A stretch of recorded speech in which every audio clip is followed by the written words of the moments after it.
Chapter 25. The death of Abraham. Abraham married another wife, whose name was Keturah. She gave birth to Zimran, Jokshan, Medan, Midian, Ishbak, and Shua. Jokshan was the father of Sheba and Dedan. Dedan's descendants were the Ashurites, Letushites, and Leumites. Midian's sons were Ephah, Epher, Hanok, Abida, and Eldaah. These were all descendants of Abraham through Keturah. Abraham gave everything he owned to his son Isaac, but before he died, he gave gifts to the sons of his concubines and sent them off to a land in the east, away from Isaac. Abraham lived for 175 years, and he died at a ripe old age, having lived a long and satisfying life. He breathed his last and joined his ancestors in death. His sons Isaac and Ishmael buried him in the cave of Machpelah near Mamre, in the field of Ephron, son of Zoar the Hittite. This was the field Abraham had purchased from the Hittites, and where he had buried his wife Sarah. After Abraham's death, God blessed his son Isaac, who settled near Beer-lahai in the Negev. Ishmael's descendants. This is the account of the family of Ishmael, the son of Abraham, through Hagar, Sarah's Egyptian servant. Here is a list by their names and clans of Ishmael's descendants. The oldest was Nebaioth, followed by Kedar, Abdil, Mibsam, Mishma, Duma, Massa, Hadad, Tema, Jetur, Naphish, and Kedemah. These 12 sons of Ishmael became the founders of 12 tribes named after them, listed according to the places they settled and camped. Ishmael lived for 137 years. Then he breathed his last and joined his ancestors in death. Ishmael's descendants occupied the region from Havilah to Shur, which is east of Egypt, in the direction of Ashur. There they lived in open hostility toward all their relatives. The births of Esau and Jacob.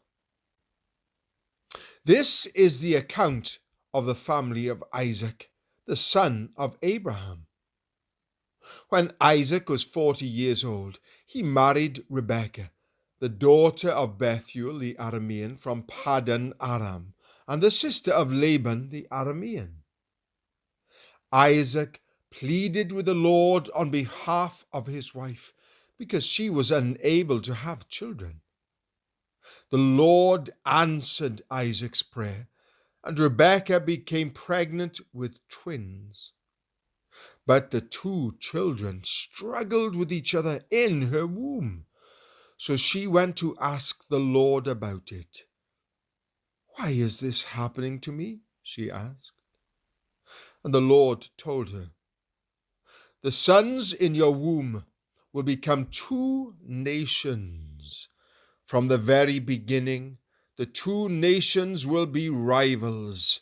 One nation will be stronger than the other, and your oldest son will serve your younger son." And when the time came to give birth, Rebekah discovered that she did indeed have twins. The first one was very red at birth and covered with thick hair like a fur coat. So they named him Esau.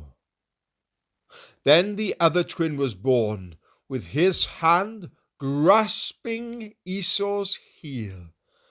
So they named him Jacob.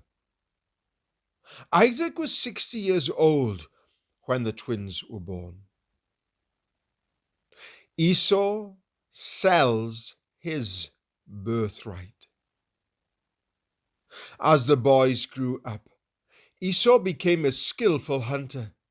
He was an outdoorsman, but Jacob had a quiet temperament, preferring to stay at home. Isaac loved Esau because he enjoyed eating the wild game Esau brought home. But Rebekah loved Jacob.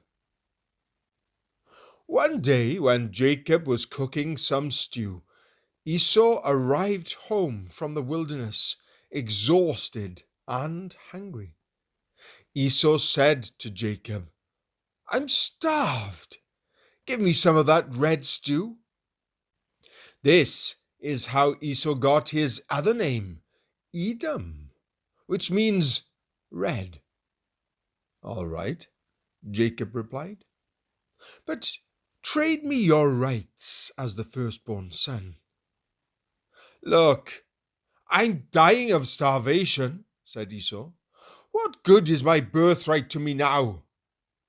But Jacob said, "First, you must swear that your birthright is mine."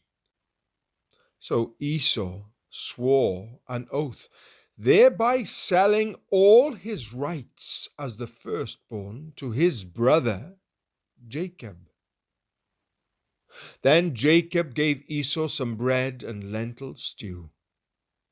Esau ate the meal, then got up and left. He showed contempt for his rights as the firstborn.